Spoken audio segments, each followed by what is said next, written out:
questions to ask throughout a campaign with the confidence rising. I told WDF don't switch, good times are coming, don't even deep diving. Fan cams, reactions, watch along, still the pride of London thriving. The Eagles of South, they flying. Keep your eyes on us, we ain't hiding.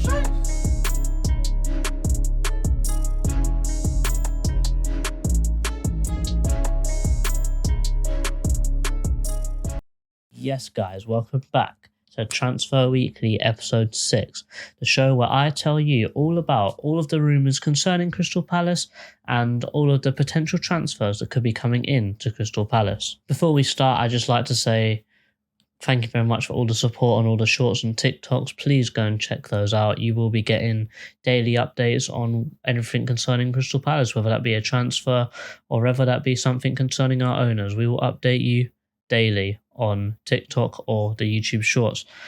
However, those transfers will get covered in a much deeper extent in the Transfer Weekly video, so still watch out for these. But guys, let's get into it. We've got some exciting rumours today. The Wilfried Zaha rabbit hole just gets deeper and deeper, doesn't it?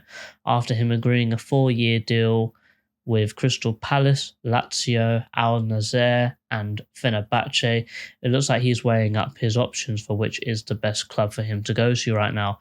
There's been many different rumours of what exactly is happening, but we don't really know. So there's been reports that he's going to snub Crystal Palace for a move to Lazio. He's going to have a move to Al Nassr. He's going to move to Fenerbahce. It's all done apparently. But all of it's just been debunked. And again, he's been wanted by Steven Gerrard at Al Ettifaq.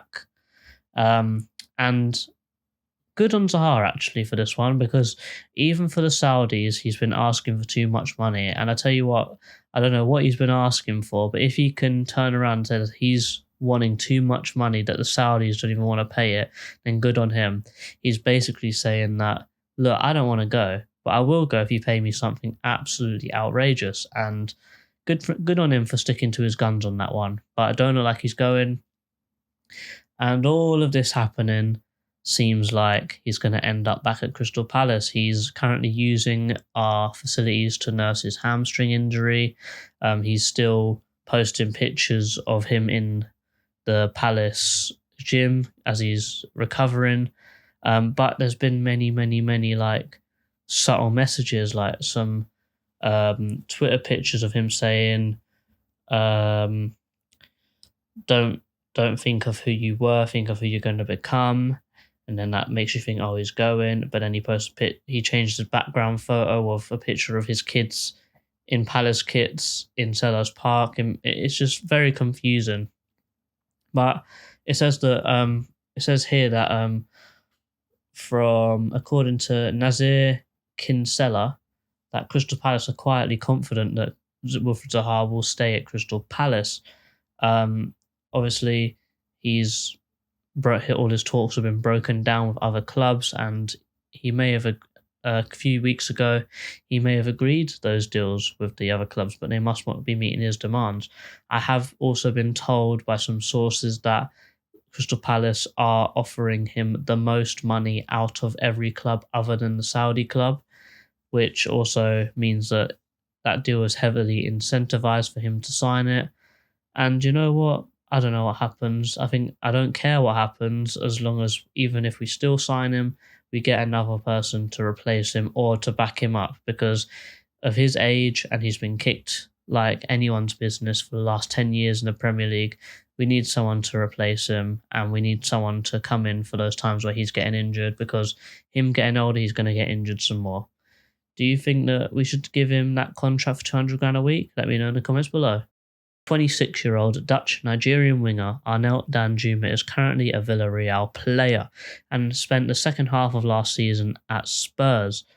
He's had significant interest from teams in the Premier League. I think the ones that are leading the race currently are Crystal Palace and Everton. Everton have been looking at pretty much every single player that we've been going for, like Nonto and etc. But it looks like we're looking at him as a straight replacement for Wilfried Zaha, him being a very similar kind of player, as he likes to play on the left wing but can also play up front as well if needed. Seems like a perfect straight swap for Wilfried Zaha. Unfortunately, it looks like this deal is heavily dependent on Wilfried Zaha as well, because it depends on if he's signing or whatever his future is. Depending on what happens, whether we're going to actually pursue this or not. But unfortunately, we're waiting for Zaha right now. I really wish we didn't. I'm probably going to say this a lot. I wish we didn't wait for him and we actually be proactive rather than reactive, but that is the Crystal Palace way. I wish they changed, but they never will. Reporter Michael Bridge, who is also a Spurs fan, who was a big admirer of Danjuma, has said that he would be a perfect fit for Crystal Palace. However, it will depend on Wilfried Zaha's future. Also, I spoke to a Spurs fan online. I can't remember whether it was Twitter or not, but he said that he's actually pretty upset that Spurs didn't sign him on a permanent, because he's very hardworking, very skillful, and he's got passion. He shows exactly what Spurs have been missing out wide for a long while, and he's a bit upset that they didn't sign him on a permanent.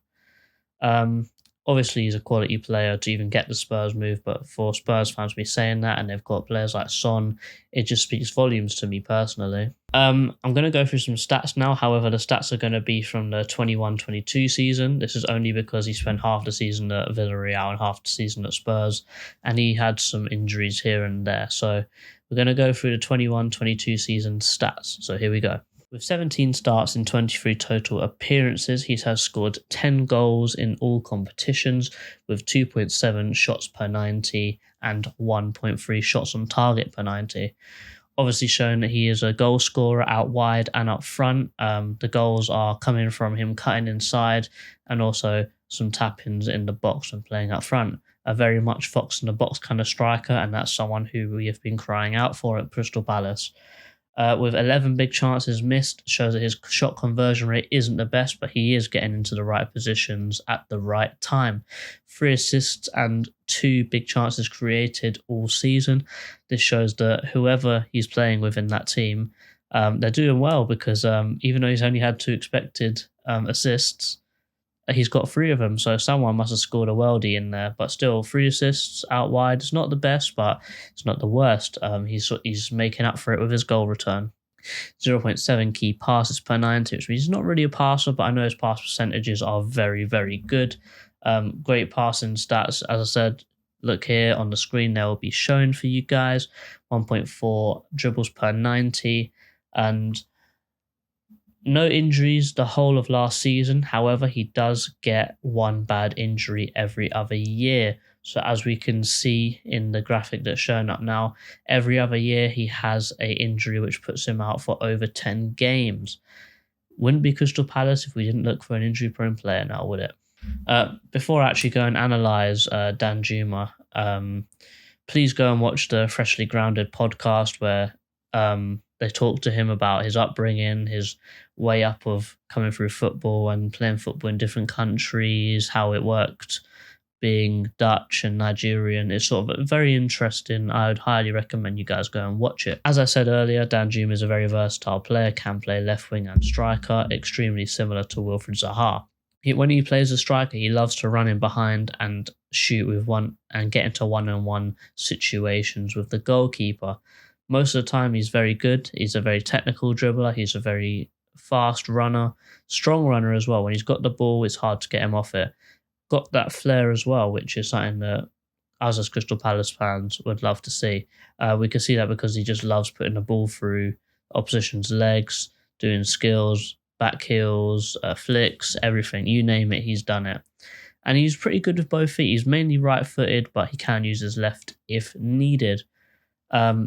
Great fox in the box kind of striker, and Spurs had the opportunity to sign him on a permanent for £27 million at the end of last season. However, they did not feel the need to activate it because they thought that price was too high. But that does leave us a window of opportunity. With £27 million being too much in Spurs' eyes, maybe Villarreal will lower that price tag. This is because Villarreal don't seem the need to play him or to have him on the books, purely because they've sort of moved away from having wingers and are playing a lot more advanced midfielders in their game plan.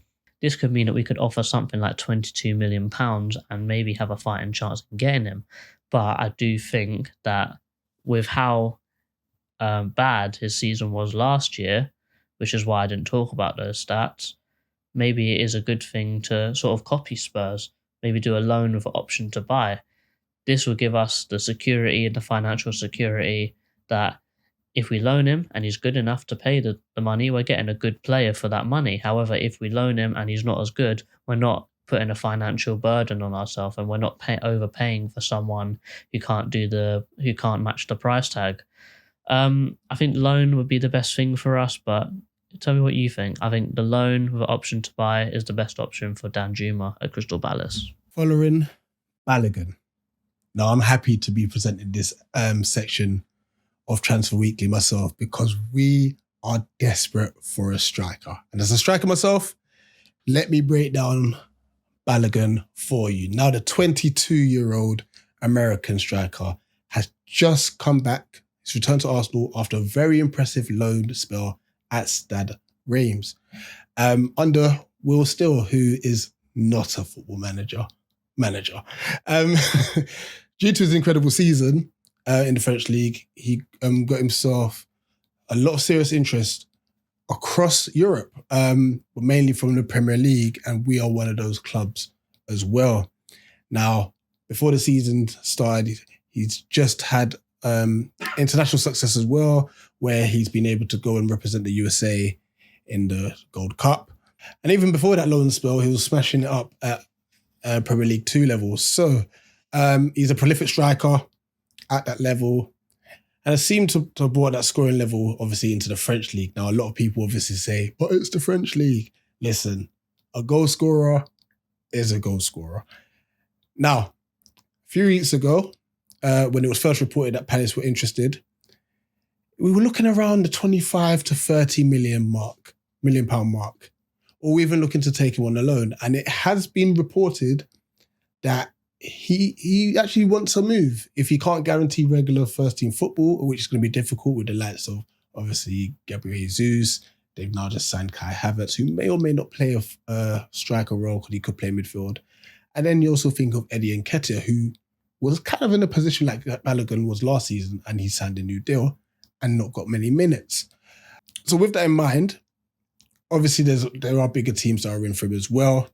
So in order for us to get this deal done, I think we'll need to act fast. And with the transfer market and how it is going, it's been rampant. You look at the valuation that Arsenal are having to buy players for. They've now upped Balogun's valuation to anything around 40 to 50 million pounds. Now, I've even heard today it's gone up to 65, which is absolutely crazy. Not in our ballpark whatsoever. So it'll be very interesting to see how that goes and whether or not Balogun then decides to force a move himself. Let's look at some stats. 34 starts in 37 total appearances. With that, it's 21 goals. And that's coming with 26 expected goals. So let's actually break that down. The fact that there's 21 goals in 37 appearances is an incredible goal scoring record. Now, a lot of them people will say, a lot of them were penalties. Goals are goals. And especially as we are Crystal Palace, we can't take this lightly, French league or not, 21 goal season at such a young age as well. It's incredible, and I think we can't take that lightly. 3.5 shots per game, having 1.6 on target. The fact that he's getting 3.5 shots per game, that's a high volume of shots. Once again, it could be the French league, but obviously maybe he has to just work on being a bit more clinical. Even though it says 1.6 on target, yes, some may be off target, some may be blocked, so that may skew the data as well. But if we had someone in Palace who's having 3.5 shots, they're bound to score a goal, surely. 26 big chances missed, though. There's two ways of looking at this. He's not clinical, but he's getting into good spaces, And like I said, he's a young forward. If he keeps getting chances, and with the players that we've got, like Eze, Elise, Wilf, if he stays, if he's getting those chances, he's just going to get better and better in front of goal as he matures through the years. With 2 assists and 3.3 expected assists, it shows that he's created chances for others. They haven't taken them, So it seems like his all-round game is going to be very effective, He can obviously run in behind. You could tell he could get the ball from deep and run with the ball as well. And he's definitely very direct.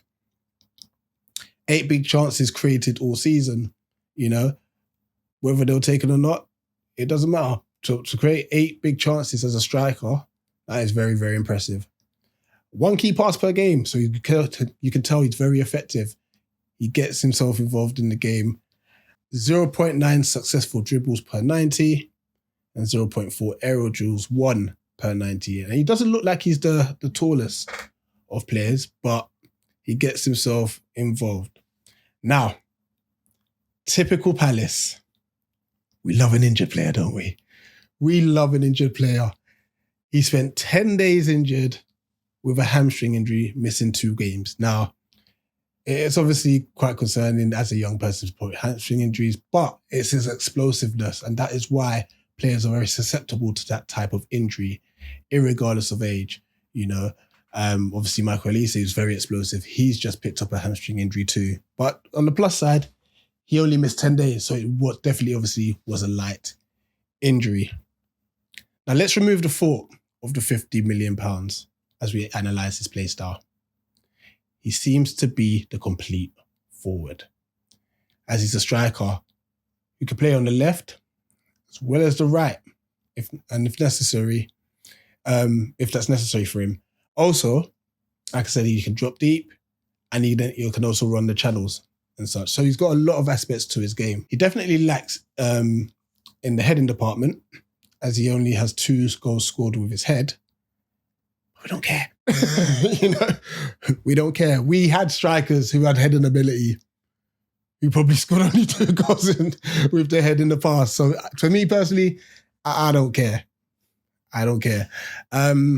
However, with what he lacks with his heading, he definitely makes up with his footwork. He's fast. He's incredible at one-touch passing. His off-the-ball movement's really, really good. His one-touch finishing is very, very good. Scored from different angles, from different ranges. And he's very good, like I said, coming short, and obviously spinning in behind as well. He'll make a pass and then sprint towards goal. He's, like I said, he's very, very direct. And with that level of desire, I think it will help us score more goals as well, because I feel like we have strikers that like to come to feet or play with their back to goal, which limits the space in our midfield. So with him running in behind, it's going to stretch the play, make the defenders drop off and give that more space for the likes of our more creative players.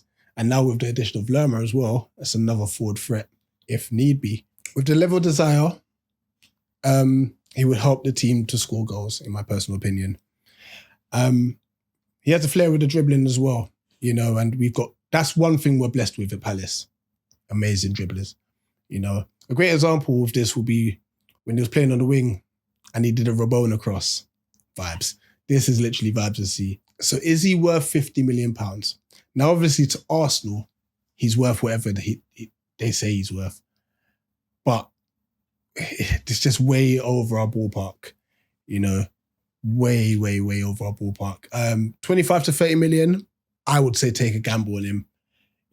Like I said, he's young, vibrant forward. I think he's clinical. I think if he gets the chances that he got in France, I think he will put them away as well.